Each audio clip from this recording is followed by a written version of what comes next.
Exercise foresight, poor eyesight, couldn't fist fight, had to overcompensate. Learn to be clairvoyant, see around corners, read signals and warnings, interpret omens, respond accordingly. Broadcast from later, we're exchanging weak signals of change and trying to understand their significance. A weak signal of change is just something we notice. It could be an event, an idea, an issue, some kind of development that we don't fully understand yet, but we suspect it might be meaningful in shaping futures of our lives and society. As foresight strategists at From Later, we're steady tracking and trying to make sense of what's changing. And on broadcasts like this one, we're giving a glimpse of what it looks like when you're trying to understand something you don't know anything about.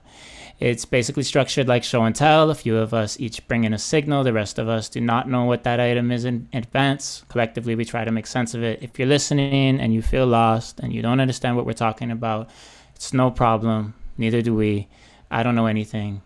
Everybody's just trying to figure it out as we go. Today on the Vroom call, we got Valdez, Udit, Erica, our producers, Jeremy and Serena. I'm Rob, and our guest is Mai Ishikawa Sutton. Hey, Mai. Hi. Nice to be here. What's up? Hey. Thanks for being here. Thanks for hanging out with us. Mai is a writer, an artist, an activist interested in tech and the solidarity economy. They are born, raised, living, working in LA. You're born in LA too? I was also born in LA, yeah. You were. And working in LA as a contributor to the Haifa Worker Cooperative, and they're the editor of Compost magazine. So welcome, Mai. Thank you so much. So Compost is a magazine about the digital commons. It's the Commons Post, but also this projection of biological metaphors onto digital technology and vice versa is something that seems to kind of permeate all of your projects pretty much. It's hard to escape. Yeah, are all kind of steeped in this language.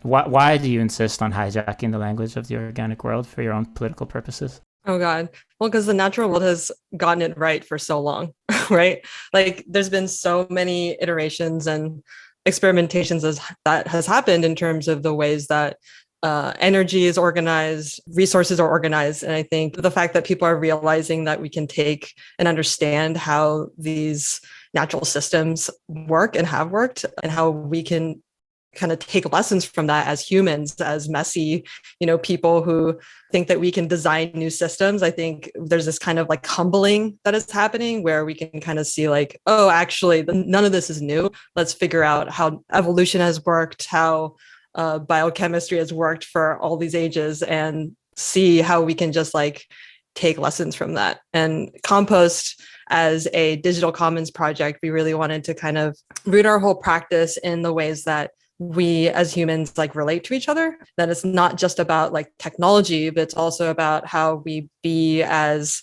complex beings, and think about not technology as like this like tool, but actually like this just an extension of being a human, but also that it like reflects those kind of like biases and problems back at us. And we felt like thinking about compost, like somebody was kind of resistant to the name compost. I won't name names, but this idea that it's like, oh, it's just garbage, right? But I think it's I love that about it. The fact that it's actually like looking at, the scraps, like the actual like thinking about like waste, not just as like a byproduct and something to just like kind of like erase and like disappear, but actually like kind of like feed back into the ways that we work together. It was like kind of like why we wanted to name it Compost, besides the fact that it's a clever, combination of Commons Post.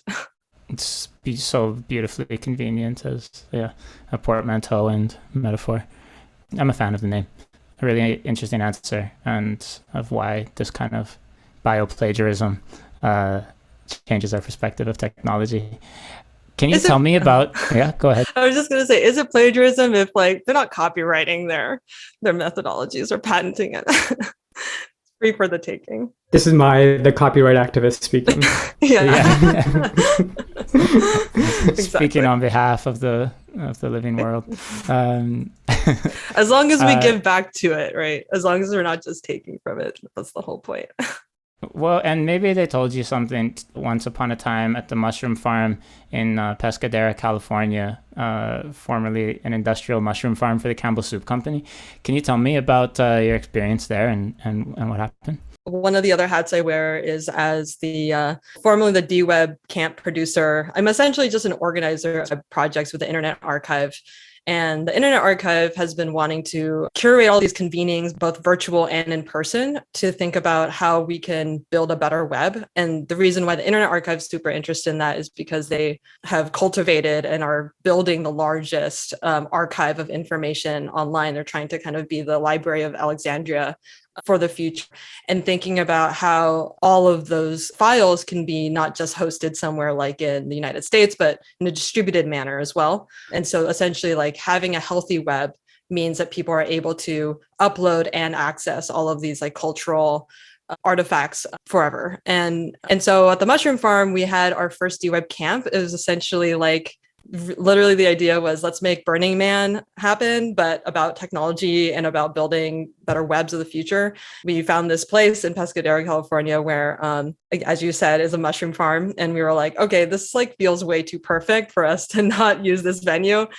We did have to like build a lot of infrastructure to make it happen there, but it was great. Like, you know, we had mushroom inoculation classes alongside like Tim Berners-Lee talking about his new decentralized web protocol.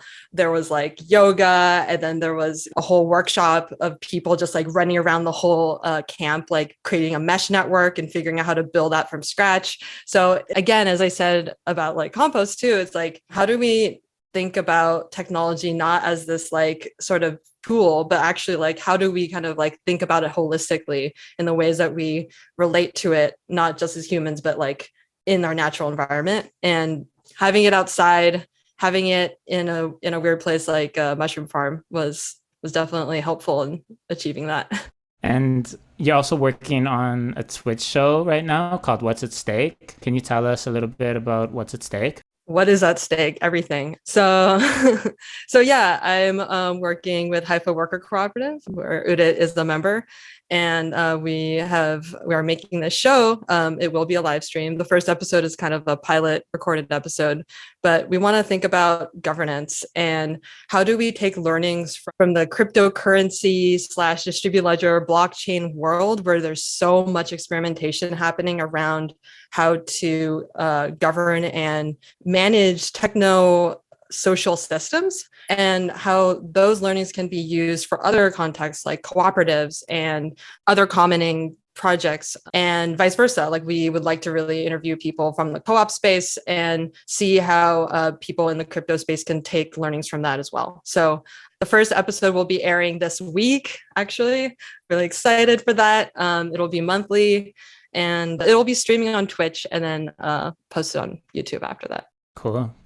Thank you, and thanks for being here. We'll jump into it. Udit, what's your weakest signal? My weakest signal is about this experience I've had on streaming platforms like Netflix recently, where I've seen this like sort of boom in regional language films, and particularly like Indian films, but not necessarily Hindi films. Like, India has 22 official languages, and like there are like all of these like smaller like regional languages that are not very well represented in entertainment. And suddenly there's been this like explosion of this type of content on Netflix, which has been really exciting for me and interesting, because living abroad, not living in India where I grew up, I can watch all this content that I didn't have access to before.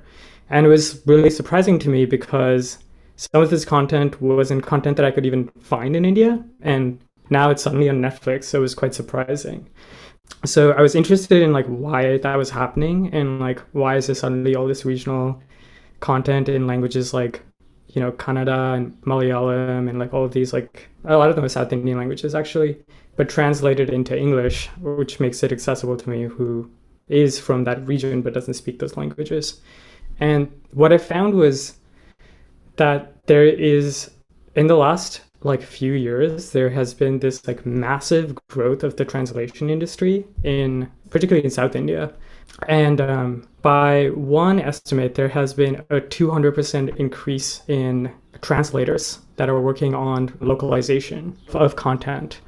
And some people have been calling it a gold rush, because like you can take this content which has been sort of like unused, kind of sitting fallow, or like has like a very small sort of local audience, and suddenly been able to like make it accessible to all these people, it's pretty exciting and like incredible for the translation industry. One of the things that I've found like really surprising about this is that if you look at the rates at which people are getting paid out for translation in India right now, they're actually falling, which is like in contrast to what you might expect, given that there's been this massive growth in translation in India. And the reason why is because a lot of the translation is being done by gig workers. And so there's this increasing competition at the sort of like tail end of like translation.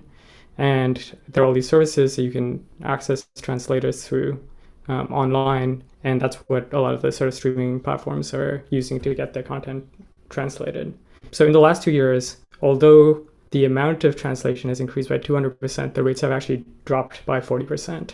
The amount people are making has gone down by 40%, which is really interesting.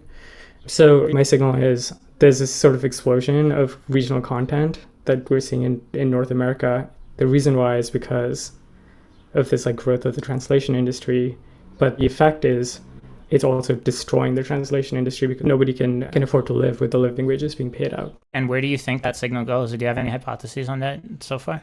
One of the things that people have been talking about is that there's possibility that this is going to lead to more organization, more union forming in the sort of like media industry in India. However, I started looking into that too because I was curious if that was already happening or not. But there's been a lot of union busting activity in the last few years, specifically around media in India. And so it hasn't happened so far, but people have been talking about it. Interesting. Any other dimensions of it?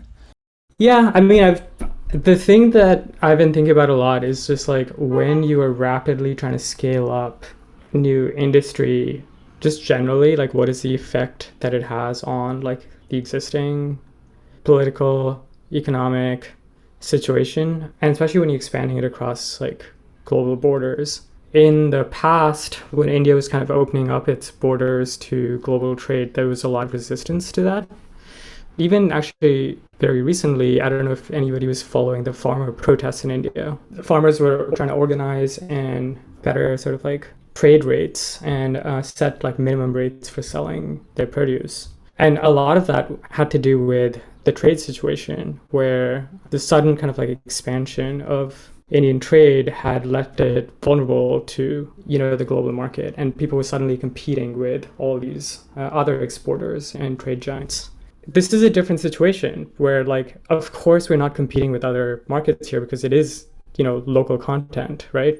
Like you can't hire cheaper labor from abroad or different types of labor from abroad. Like this has to be labor from India. But even within the context of India, there's this like massive competition that's coming in. So it's like a new dimension of like how you think about, for me, like how I think about the effects of globalization within a country like India. Is there some kind of like socioeconomic factor to that too? Like who is able to access that kind of labor? I'm assuming you need to have some kind of like a laptop, or maybe you can just do it through a mobile phone. And the other thing being translation is very contextual too, right? So if you're translating to English, like there's different meanings you can make. And if you come from a certain socioeconomic class, maybe like you might change certain languages or scenarios slightly, like just to like make it feel a little bit more palatable. Like as a bilingual person, like I watch a lot of Japanese movies, for instance, with like English subtitles, just for my own purpose of like, because I don't know a lot of like complicated words. And so like, I also catch a lot of like mistranslations, like gross mistranslations, and I'm like, Why did they do that? Did they do that to like make the stories seem less political or like less like spicy or something? And anyway, like I think about that too with translations, and like especially in a country that has so many like tensions. Yeah, for sure. Yeah, 100%. So this is something people have been talking about a little bit actually, which is that instead of hiring trained translators, translation is a very difficult practice, right? Like trying to like preserve context and nuance is very hard. And because of this sort of like gigification of this industry right now, because of the massive boom, the people they're hiring are largely students, like going to university, right? And it's kind of like a side gig for a lot of them. And so they're not at all trained in translation, and they're bringing whatever student biases they might have. So for sure, there's going to be some bias, but I'm not totally sure what the types of biases there are going to be. I'm reminded of like all those like psych experiments that failed because of the bias was called the weird bias. Western educated, industrialized, rich, democratic. Yes, that's the one. Western educated, industrialized, rich, democratic. I'm sure there is an equivalent for Indian students, which is not weird, but something else. We need to find a better acronym for that. One thing that I thought of was just that through most of the 20th century, US, one of its like biggest export industries was culture. And a lot of people comment around how like the US is such a strange place globally, because from the outside, it seems like every other country can look at the US and be like, oh, I get it. I get what they're doing or what they're up to. But then like the US from the inside cannot understand anyone else on the outside. And so there's this like, there's this parallel or whatever. And that's why I think they've been so good at exporting culture in some ways, because the kinds of stories they tell somehow seem to be so appealing across cultures. Whereas like, I don't know, maybe this isn't true. Maybe it's just like market domination forces and whatever, and coercion and stuff like that. But they have been able to like export films for so long, music and whatever, and dominate. And it's interesting that there is this proliferation of like TV shows in particular from everywhere. It seems like every country is able to make like good TV. It's in the last 5 years, like I'm surprised that it's like the quality seems the same as anything anywhere else. And so it's tangential to the points you were making around labor markets, but it's around like the export side of it, as a good, because 30 years ago nobody would have thought of exporting Indian TV, right? I assume Indian TV actually had a huge market in Russia and in the Middle East for years. Has had a huge market in Russia and the Middle East for many years. That's cool. In the 80s, there was a huge cultural exchange between Russia and India, and like people a little bit older than me, but a little bit younger than my parents, all grew up reading like Russian literature in school. Like a lot of my older friends have like that's what they grew up on in India, and vice versa, right? Like a lot of popular Bollywood movies would be massively successful in Russia through the Cold War because they weren't getting American films, and there was, the Russian film industry was quite constrained in terms of like the types of films they could make. There's a couple of things that come up for me. One, it's interesting that translation seems to be something that comes up a lot on Broadcast from Later, which we haven't really talked about it at that level before, but I think maybe there's something around translation it's an extremely remarkable product and like a huge advance that has happened in recent years globally, and as a result of like a number of different digital technologies and global connectivity. And so like the ability to do that work has just become something, well, for one, that more students and things like that are probably somewhat capable of doing. But as Mai said, it's like it's a totally complex art form, doing translation. And that's what I wondered too. It's like, is it Indian? Yeah, it's Indian students, doing this. And is that like, should we be relying on sort of like seasoned experts who do this? Or it's also, translation's interesting because you get the expert problem so much. It's who can evaluate what's a good translation. You can evaluate if you're enjoying it in your own language or something like that, or if you like one translation more than the other, if you're thinking of like different translations of books and things like that. But you cannot know which one is sort of closest to the original or something like that unless you are the expert, and capturing that is so difficult. I imagine the translation at that scale is done through either like very particular platforms, similar to like how copy editing happens, where you can like just like sign up to a site and translate like a certain amount of text, and then you get paid out for it, because there are applications like that. But the reverse is also actually happening, which is American shows getting translated into like really niche Indian languages. And they're losing all the good Seinfeld innuendo. Yeah.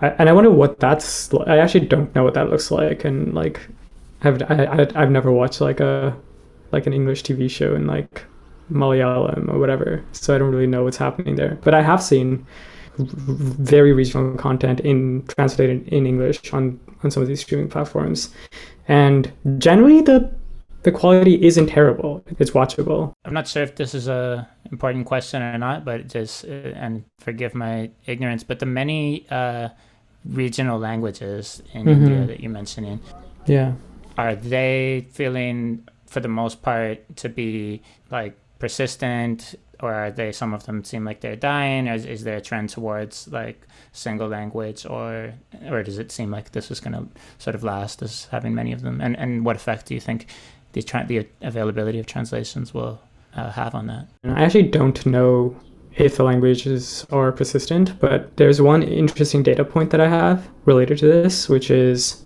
in most places in the world, newspapers are dying out, except for in India, where there's a growth in newspapers, and that's largely because of these like vernacular newspapers, so like local, increasingly local newspapers. And it's because a lot of these regional places, the general literacy is increasing, so people can read better and like actually consume like written content, which wasn't available to them before. So that makes me think that actually the languages are pretty persistent, aren't really dying out, even though there's all this like global content that's coming at them. It's funny, one thing I noticed when I was in India for all of 5 days, and I read the newspaper every day that I was there in English, was that the op-eds were fire across, like every day. I was like, oh, these op-eds are so much better than we get in Canada. Yeah, they're so great. Yeah, the opinion pieces in India are amazing. They're really, really good. They're much better than here, I think. I agree with you. Signal or noise? Let's go around. Mai, do you want to go first? Actually, someone else go first so I can. Sure. Erica, signal or noise? Yeah, I think it's a signal because it's something that I've been thinking about for a little while, like what Netflix kind of international strategy has been. And then I think it's something that's perhaps emerging, and India is probably a really interesting place to like start with something like a translation industry and kind of parsing out what's going there in terms of labor. I can go now. Okay. Yeah, I think it's a signal. I mean, with the internet as it is, like people want to have more content. Like I think people are just like hungry for stories, and I think the more that we have accessible culture across like language barriers, I think just people will want that. Like I think that's my main point. As to the question about the translation labor getting like cheaper and all that, I mean, the signal or the weak signal that I want to talk about is kind of related to this, but just like labor organizing, I think is the farmer protest that happened, 2 years ago, I think was one example of many where people are really rediscovering labor organizing. And I hope that continues to permeate. And in the same way that culture is being translated into other languages, like maybe like all of the labor practices will also be translated and reconsumed in other places too. Cool. I like that take. Valdis, what do you think? Signal or noise? I don't have enough to say on like the labor question. I think it's interesting to dive into the details because like I think the idea that just supply and demand sets the price of labor is kind of silly, and you see it right now with inflation in the US, where it's like actually like a struggle over like who's going to pay the costs of a supply shock, who does that get distributed to, and like do workers have the power to like demand higher wages or not, is part of like that equation. It's not just like a supply demand thing, it's like it's a question of like who has the power to be able to claim a share of that, because like markets for labor are different from markets for commodities. So I think it's interesting. I don't have enough to say whether that's like the translation industry is a signal or not, but as we were speaking at the end of the conversation around like exporting different like regional varieties of Indian content, made me think whether it would Netflix could unintentionally contribute to some like 21st century version of like secessionism or something like that through the helping like catalyze the creation of some kind of like transnational like sort of proto-nationalist like senses of whatever culture and like togetherness. Because I mean the 19th century like newspapers contributed to the rise of all these different nations. What's the version going to be in the 21st century when you have all this kind of like global flows of like these like languages and cultures and networks of trust and whatnot, and what would the secessionist version of that look like? But that's a whole other conversation. I don't. So I'm intrigued by that sort of persisting point, or whether the potential to grow how much some of these languages are spoken through being able to just like access media in every which language. The thing that where I look as the signal that would be fascinating to me is, you know, in Canada there's more than 70 different Aboriginal languages, and oddly there's a sort of synchronicity here for me in that just yesterday my friend Pam had asked like what it would be like if in different regions of Canada everyone spoke different languages across the board, which does happen to some extent, but not to the same extent that it could be. So I mean, there are those 70. There is a significant French-speaking area in Canada, and different versions of English and French that are spoken across Canada as well, and many other languages in different communities. But yeah, it could go much further, and it would be interesting to see if something like that would happen, and that, you know, this ability to translate will result in sort of stronger diversity of languages spoken in different regions. So signal. Mai, since you had already sort of segued into yours, what's your weakest signal? My weakest signal is about kind of the ride of emotional labor. I was just thinking about how much people are sharing mental health memes these days all over the place. Like, it's just so, like, maybe I'm in a filter bubble too, where people are doing this, but I feel like a lot of people are way more able and like willing to share these kind of like very intimate statuses about their emotional state, and then also like sharing out with others like, hey, it's okay for you to feel stressed, it's okay for you to feel anxious. Alongside this is like a lot of talk about boundaries. I feel like just in the last year I've seen so many more people like talk about boundaries and like what they are, and kind of like memifying that.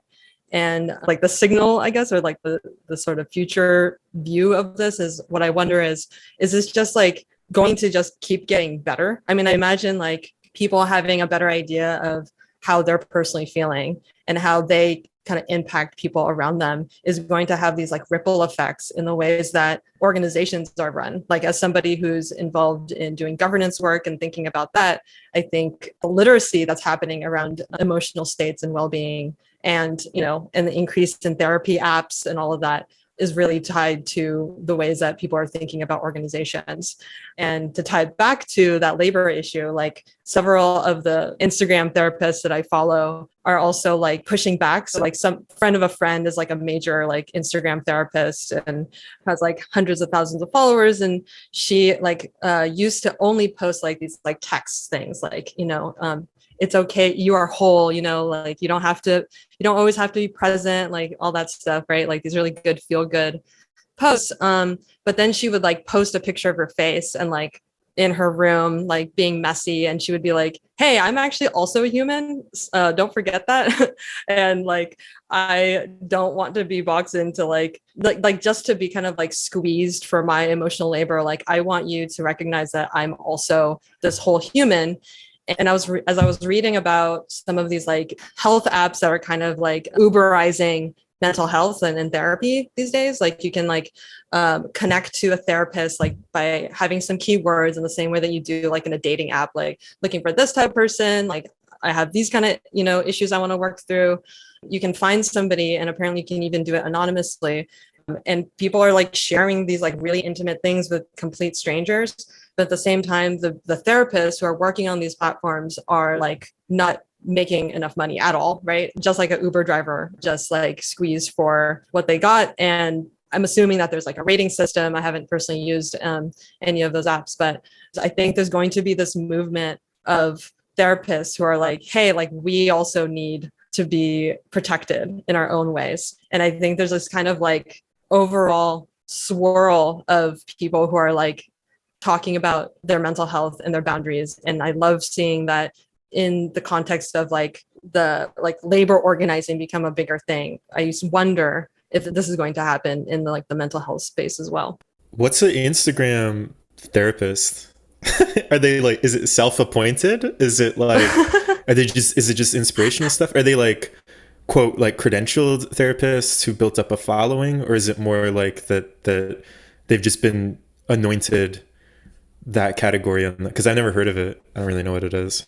Oh, yeah, good question. Both. So some of them, will wear their credentials on their sleeve, like on their profile. Some of them I think are just writers and, they just kind of like have a whole persona, have a track record of writing like things that resonate with people in the ways that they like make these kind of like either like short videos or like these like text things that are like put up your boundaries or the distance, which I love both you and I at the same time. Prentice Hill is one of these Instagram therapists, I would say, and it's kind of like bleeds into kind of like social justice work as well. But I think the fact that they kind of like gain a following is kind of like their credential. Like not all of them are actually licensed, which actually is probably a big problem too, is like maybe they're not actually like qualified to do this work in the first place. Are there different like schools and stuff like that? Like there's like so it made me think of like the wandering preachers and proselytizers and stuff like that in like the 18th, 19th century, like going around like getting followings, like by going from town to town and spreading their message or whatever. But I'm just curious if there was like affinity clusters of therapists who are like, oh no, we do like this kind of approach or whatever. We're not like those like Calvinist preachers, we're like different. I bet they are. I mean, I definitely am in a filter bubble here. So a lot of the Instagram therapists I would follow, like, will also talk about like queer issues and race issues and like, talk about capitalism and the effects of capitalism on your mental health. But I'm sure there are people who would not follow them. But yeah. There's probably some like far right version or whatever of right. like white nationalist therapists. There's a lot of flavors, I would say, of this. And there's varieties. A lot of coaching that happens on Instagram. A lot of coaching. There is. And a lot of like inspirational talk. I think it's a really interesting signal because in the beginning of social media, you had people who really were just smiling. You had like people who were just taking pictures and smiling with their family and their friends.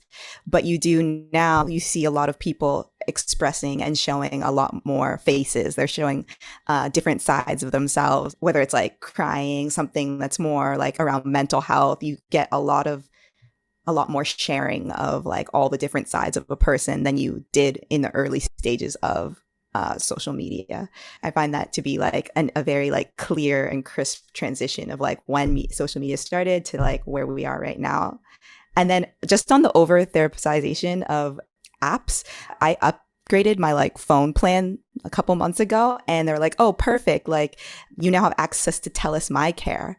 And I was like, what's TELUS My Care? And it was like a whole therapy health network that was made through TELUS. I thought that was so strange. That was a phone company in Canada. It's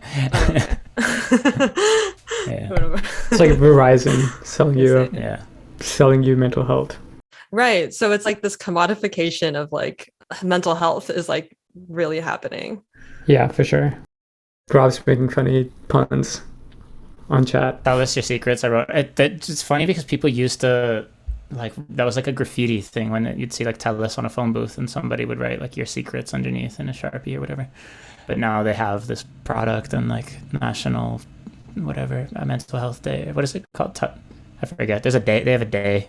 The Bell Let's Talk. Oh, that's Bell Let's Talk. It's Bell Let's Talk. Their competition has the But the TELUS My Care is just like, it's an actual network. Like it's like a help phone line.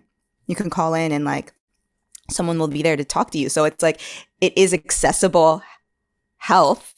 But on the other side, I was like, oh, it's very strange that this is offered through a phone company. And I guess it's kind of a bit of that competition between Bell Let's Talk. But that's, sorry for all the Canadian telephone references. Yeah, the thing that I see the most is like a certain type of meme humor that's a little darker usually, and is often people in a very relatable way kind of resigning to or accepting their own mental fragility or emotional fragility. I mean, there's a genre of memes called manic pixie memes, like actually like named for a condition. And like the why am I like this meme it's kind of, a lot of these have been going on for years. Some of them are like the best memes if we're like judging them on sort of humor and relatability, I think. And that's like an interesting side effect, but I don't know if that's always like good. Are people just like fine with it and advertising these things, advertising the ways they feel? Yeah, there's a ton of like suicide memes, which is like I think like very new. Like only in the last like 2 years have I seen so many suicide memes, which is quite intense. But Yeah. I had a friend who worked at a meditation app, one of the big ones, and she was having a really hard time. And instead of any resources, like they were like, oh, just meditate more. And like it's literally like would just like just use the app more and like go to the meditation room, you know. And it really makes me wonder, like, obviously with just things feeling more stressful, I mean, obviously, like I don't need to name all the things that are more stressful, particularly if you're in the United States with, you know, recent happenings, that are those like kind of corporate moves to kind of like help your mental health, just like a way to just make us more complacent in the ways that like things are really messed up. I guess I really thought that when I heard that story from my friend who was like struggling at work and was like actually just struggling with like the, you know, labor conditions of her company. I think like in another situation, like, you know, she could have like talked to a coworker and like, you know, done something about the situation. But instead it was just this kind of like very like atomizing, individualizing response to like the conditions that she was experiencing. Yeah, that's so interesting. Udit and I were talking about this just yesterday or the day before, but I'm right now in a course learning like insight mindfulness from like a Thai Buddhist practitioner teacher who's been doing like who's very experienced and was speaking to one of the main differences between how people typically talk about meditation in North America is about all the benefits, and his practice, it's like those are side effects. The point is something else, and yeah, that's something that comes with it. Sort of you will get, but it's like not what you should be focusing on. And I don't know if there's something to that, because focusing on seeking those benefits and pleasure would probably just lead to like needing more meditation and feeding back into, you know, like literally with the app is promising calm, and that's what you're getting out of it, and it may just cause this typical sort of capitalistic antidote sort of thing that always seems to happen, create the problem and offer the antidote. Yeah, being able to be aware of your emotional state and who you are like more deeply, I think is like going to be really key to building like alternative organizations. I see like bits and pieces of that in the crypto space even, but definitely in like the co-op space too. Like, you know, you can't talk to people if you are like having a hard time, you know. And I think like that literacy of like self-awareness, I think is really key to these ideas of making alternative organizations. And it's not like really talked about, but we often have to deal with like Elon Musk's mental health, like as a society, you know, like he decides like he like makes like decisions about where to throw his capital, right? And like, okay, like we're all just like at the whim of that, but like what does that look like when you decentralize capital, when you decentralize ownership of systems? Like we all just have to be a little bit more accountable for ourselves, right? In the ways that we build alternatives. So yeah. Valdez, you said to me yesterday, you were quoting our old colleague Ryan Brotman, I think, that in corporate culture, wellness is the new innovation, and that in a very like shallow sense, which is interesting. Like that's the other side of this organization thing, is that in large corporations, wellness is just being used as like the lens to think about everything right now, in the way that innovation was 7-8 years ago. The lens of like, oh, well, innovation will solve whatever problem it is that you have, that it's sort of tacking in wellness right now, which is like just a different point, and probably it's probably the noise part of the signal, and the signal part of the signal is what you're talking about, and so it will have to happen in emerging, growing new organizations where you're actually having this culture of like being aware of your emotional state. My partner has a background in psychology and now she works in policy. Her whole kind of like shift from mental health into policy is actually because of a realization that like most of the mental health issues are not individual issues at all, but are like structural issues, and there are these social determinants of mental health that are just affecting our individual experiences. And like trying to treat it at the individual level is just like not, it doesn't like get to anywhere. It just has a pacifying effect where the person like kind of feels better for a short amount of time, but they often fall back into like the original patterns. And a lot of the issues have to do with, you know, material conditions, like making sure that people have friends that they can rely on and like a decent like life support, like making sure that they have a place to live, making sure that they have, you know, regular income, making sure they're eating good food. This is not to say that I'm not trying to like erase mental health or anything like that. Of course, like there are mental issues, but the fact that, you know, we're talking about mental health at the sort of like the social scale that we are, where like everybody you know is like struggling. You know, this is not normal. This is not a normal society that we're living in. I mean, I'm like super happy that we're finding like ways to support each other through this, through memes and so on. But this needs to be fixed at a structural level, whether that is through an organization or through public policy. This can't be reflected back to individuals to deal with. Totally. And I think like the danger is that like all these apps and things are like normalizing it. It's like trying to tamper it so that like it doesn't go out of control. Because like if it gets out of control, then we're like useless as workers, you know, and useless as just like consumers or whatever. To like answer what you do, to like you have to dig into like where it comes from and all that. And I guess like one of the obvious answers is like, yeah, the financialization of everything just, I mean, creates like a lot of uncertainty for people, a lot of chaos, a lot of like individual responsibility that isn't, the outcomes aren't actually a result of somebody's effort necessarily, although it's constantly told that it is, right? It's up to you to like return the debt that you've taken on, you know, and if you don't succeed, that's your fault or whatever, right? And it's like, oh, okay, there's so many other reasons that intervene in somebody being unable to like repay a debt, whether that's like literal or like metaphorically the debt you get from society when you're born into it, and you inherit all this stuff, culture and language and all that stuff. But the other like factor, I think, so there's like something strange going on with social media, which is that like, because it puts the focus on like you as an individual, so many people I think learn that they're not actually that like unique or individualistic. Like they're not, there's this like relentless effort to broadcast yourself, and yet what you find out is that your patterns, your habits, your ways of speaking, your ways of seeing are all like collectively determined in some way. Right. And so the way people take a photo of like a tourist site, for instance, right? It's like so many people do it in the same ways. It's like strange. It's weird that you can show it statistically that that's what happens. And so there's an opportunity maybe to like through this kind of like collective gathering of everybody's emotions and habits into one platform where everybody can see them, to like rethink how we approach the question of mental health. You know, it's like we have to like go through the eye of the needle, which is that like it forces you to individualize yourself, but actually it's revealing this kind of like collective emotional fabric of the entire planet or whatever, you know. It's like very, very strange. I see them mostly as like emotional, relational kind of like intensifiers and transmitters.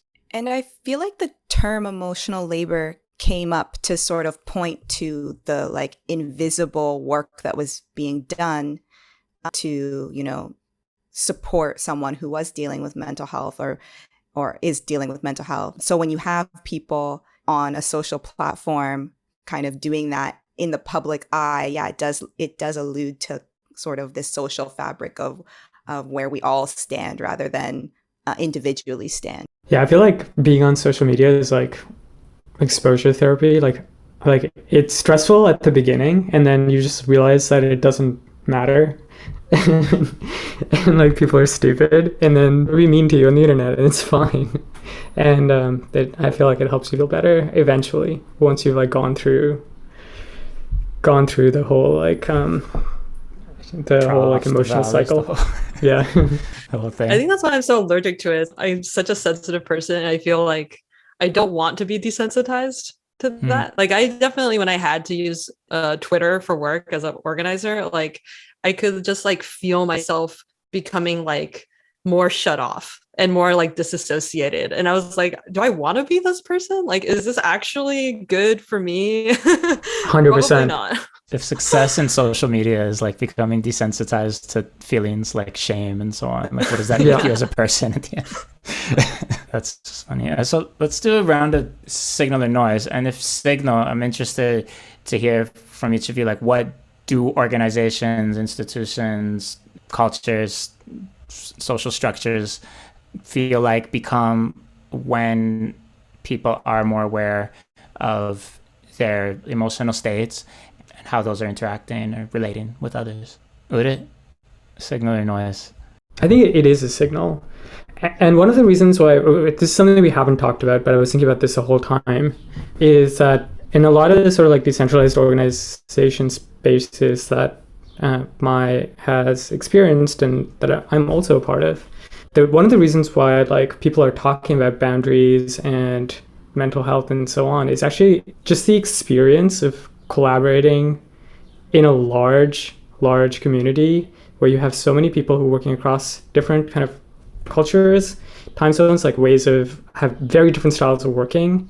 And like you need to make that like really explicit. You need to make like your style of working and the way you relate to people like really explicit.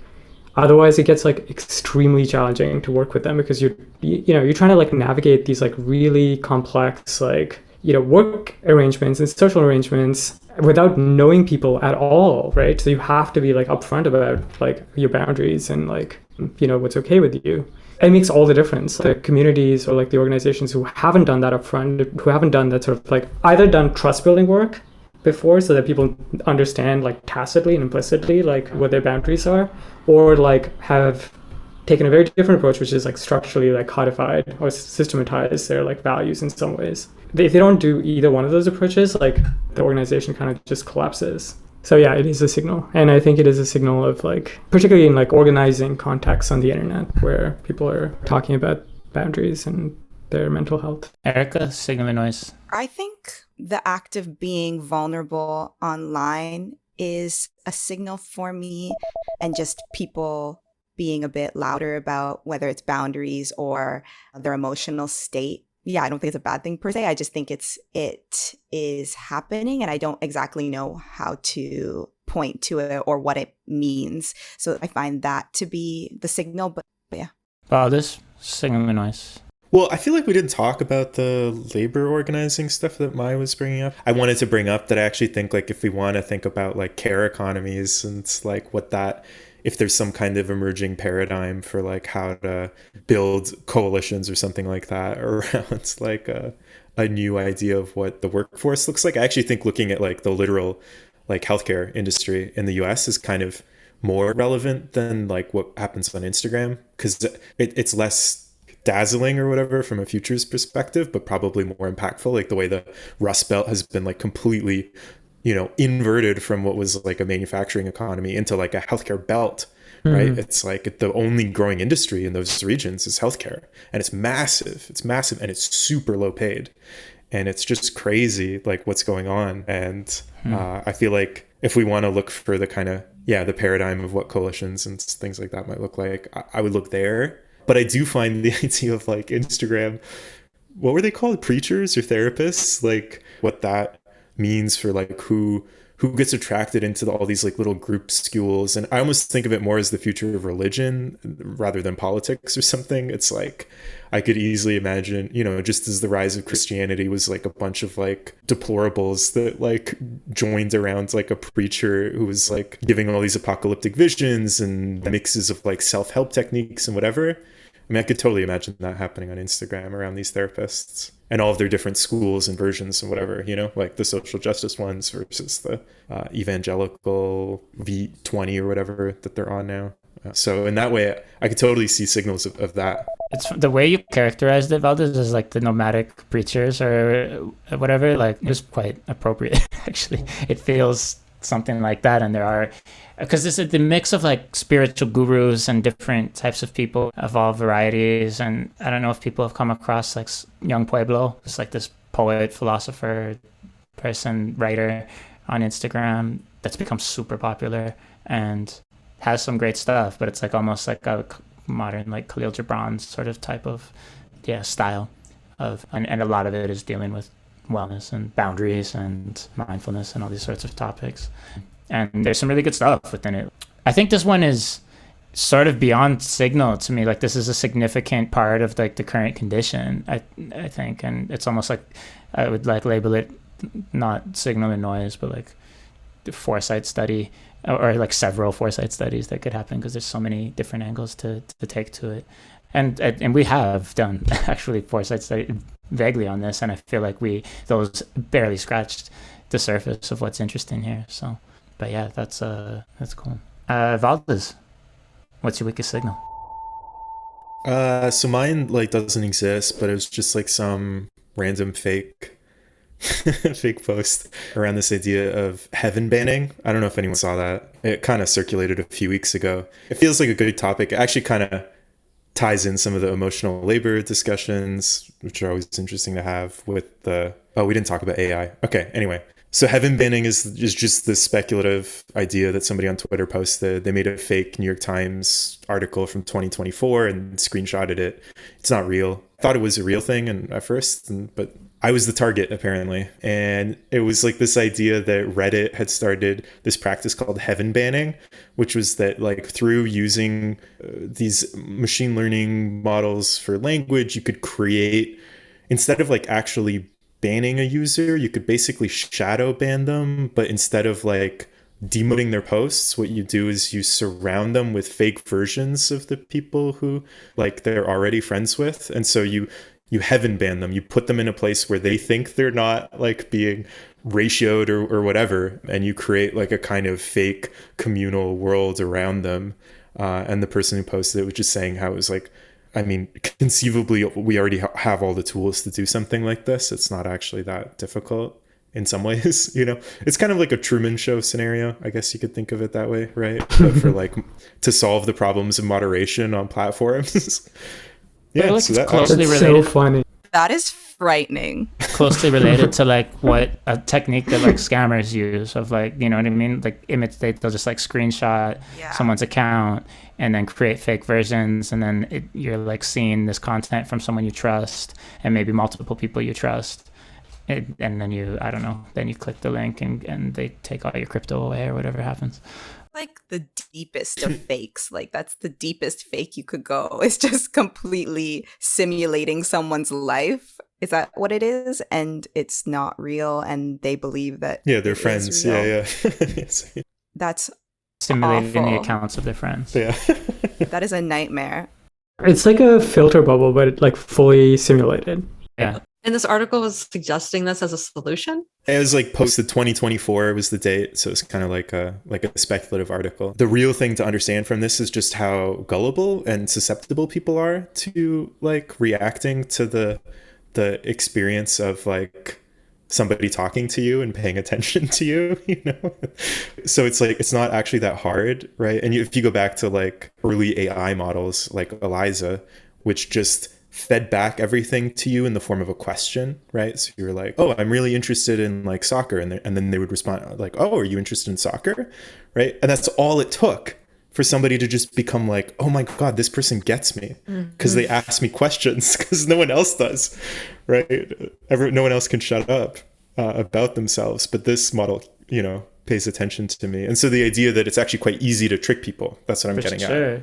And it's funny how like a fake Instagram account with just like someone's photo and name, you're used to assuming that's real. And if it's the same photo of their other account and that person like adds you and you're like, oh, I thought we were already friends, but you know, here we go. They added me. It's like the main reason that those things become really obvious is because they usually have they cut to the chase of too quickly of like what they're trying to get you to do. It's usually like in their bio, and that's the giveaway on the scammer side. So I feel like it's super easy to deceive someone in these ways. Just hypothetically, if they're not being harmed, if there's no harm being done, does it matter? Like if it's that your life is being simulated online and you have all these simulated friends online, like, does it even matter if there's no harm? Just finally, all my friends are praising my mixtape. Yeah, that's so funny. I mean, imagine if on this, like, is this on Twitch, right? I guess if we had like 10 viewers, but they were all just like bots. Sure. The From Later squad. So the idea is that they would be bots, right? It wouldn't be like actual people pretending to be those friends. That's a labor question. Because like if you did that, like I mean, obviously like how terrible algorithms are now with like radicalizing people on like YouTube and stuff, like you could do that, but like it could just be even worse where it's like you're not even just surrounding somebody with like radicalizing content, but just like making it seem like they're in a whole crew of people who think like you and like, whatever. I mean, I guess you could go in a positive direction too, but I think even in the context of like YouTube radicalization and how with that, like people think like, oh, like there are these people who like think like me, who have similar issues like me. And this is like the conclusion they come to. If you do that with like actually friends that they think that they have, like, I don't know, I could see that being pretty dark real quick. Or on the other hand, like a de-radicalization funnel, but just completely orchestrated by bots. I mean, wouldn't it be That's so amazing if you crazy. did that for like someone who was like in the closet or something and was too afraid, but then they like had this group of people that they could talk about like, oh, this is who I really am. And like you could do it in a positive way, ideally, but yeah. It's like entering the holodeck in Star Trek and like having all your friends there and like exerting all your like anger or your any emotional state you're feeling on like those simulations of them, but then it not really having any effect. You're just going through the process of like exerting that energy and walking through the process, which could work and could be like interesting. I don't know. Do you think it's any more unethical than like shadow banning is kind of bad too, right? You don't actually know that people aren't aware of you. Like you're just putting up posts and like responding to people, but nobody can see you, but you think they can, right? And like it's also like a sort of like banning under false pretenses in a sense, in the same way that this is, but at least you're happy here, right? It definitely feels more manipulative. Like instead of just being quietly put in the corner, like just to like have fake friends emerge around you, like once you find out, it's like, Yeah, for sure. Even the simplest way something like this could happen, right, would just be for these platforms to be giving people fake likes and comments and stuff like that without there really being real pages behind those likes. It's funny, like you hear about these things that you can go purchase this stuff from click farms, but like, if you're Instagram, Spotify, any of these, you don't even really need an account behind it. Just having the numbers go up in false ways, extremely high, are motivating things. And it's like, we sort of know that like not a lot of people are making a ton of money as, guitar players or whatever. But a really good business is selling guitars. Likewise with podcasters, and the good business is being Yeti, the podcast microphone company.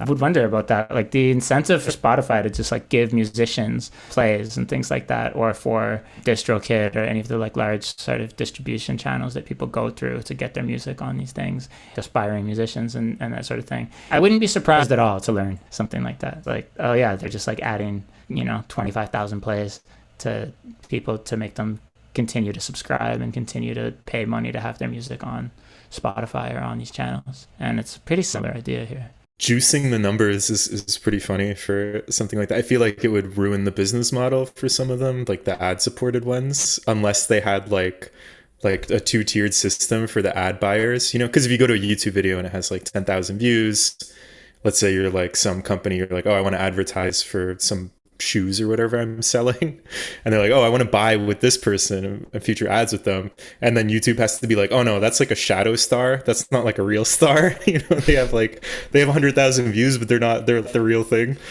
They're just twiddling for their own imagined audience. I was gonna say my speculative sci-fi Minority Report-ish future here is that this is the like dystopic version of a abolitionist post-prison world, where instead of having people go to prisons, you're preventing crime by like creating a happy world where they're feeling seen with fake friends and the false appearance of a life, and then preventing violent crime or something like that, or depression, or these other like mental health things that we've talked about, by giving this like false feedback from friends and no longer having these issues because people at least have the sense that they're supported and don't go out or try to meet those friends enough. I'm curious to know how far it falls from like interacting with accounts that are just avatars. Like there are accounts that never reveal themselves and are just avatars. And there's tons of parasocial relationships that happen with like people online all the time. You don't know them, you never meet them. So I'm like, how far is it from actually engaging online already? Right. That's a really good point. Right. If it's more of a channel or something, like it sounds really deceptive. If it's like you have this friend in real life, you know them, you've known them for years, and they've created a fake account and deceive you with the interactions that are happening. But like you're saying, yeah, if it's just a channel that exists, it's a anonymous sort of Twitter user or whatever that's liking your tweets and responding to them, and whether mechanical Turk or AI, how much does it matter in that case? Most internet traffic is bots doing bot stuff, sending bot images to other bots to like change the price of some, like keyword or whatever, right? That's a vast majority bots of it. To sell more bots to the bots. Yeah, it's the bots, just man. It's bots all the way down. Right. Like, what is it? Isn't it like 60% or something of the internet? It's something crazy. And like in Silicon Valley, like, people use like bot secretaries and stuff to like respond to emails, and you might not know. And so people in those worlds talk about the ethics of it being revealed that you've not been interacting with the real person the whole time you're trying to schedule something. And I think in therapy they use or at least they're trying to use bots because like, it doesn't actually matter who your therapist is or what their technique is. It's often just the fact that you get to talk to anybody who will pay attention to you is like enough to cause you to adapt in good ways. So it's like, it's already happening in that way. I mean, this doesn't address like Erica's point, but I was just bringing like another way that it's already here, it's part of the present. Sort of what I felt in a slightly less literal way than you're saying too, that it was just like this 2024 future that someone put in this article feels like what's already happening like with your friends, like with real people. It's like this fake little like feedback loop, and like you're just liking each other's like LinkedIn posts to do that so that you get them like in a transactional way or something like that. The like cartels and the filter bubbles, that's like what this is. Well, most of that's converted into like other forms of social interaction or whatever, right? Like some point eventually. I mean, I know there are instances where you engage with somebody and you're never going to meet them and whatnot, but like there's conversion of that. You're not just liking stuff for the sake of liking it with each other. You're doing it because like it converts into something else, like it's like it's multiplex, right? The links between people. Or you would hope. Maybe it's not. The ways in which like this new avenues like communicate different levels of emotion between people, I think is really interesting. Like it's just like constantly evolving, and that like we have to kind of be shaped by whatever they're trying to optimize for with their users, right?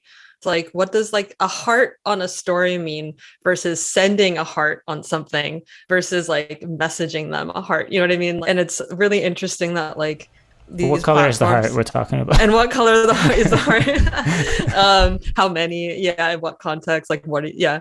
And so like, I mean, I don't know why Instagram, for instance, decided to make these like new ways of faving things, but it's like, I'm sure it's for attention and for like drawing people in, and probably as a poster to like feel more affirmation. Like in a normal time when you're like moderating a place or like you're interacting with somebody who's being like nasty, obviously like the reaction is like to block them or to, to ban them, right? Like what is the opposite of that? To just like smother them with love or like smother them with like positive affirmation or like, I see you, you're suffering, There's an activist, Alok, who's a non-binary artist, writer, who like often posts their like comments that they get because people send them like nasty stuff all the time.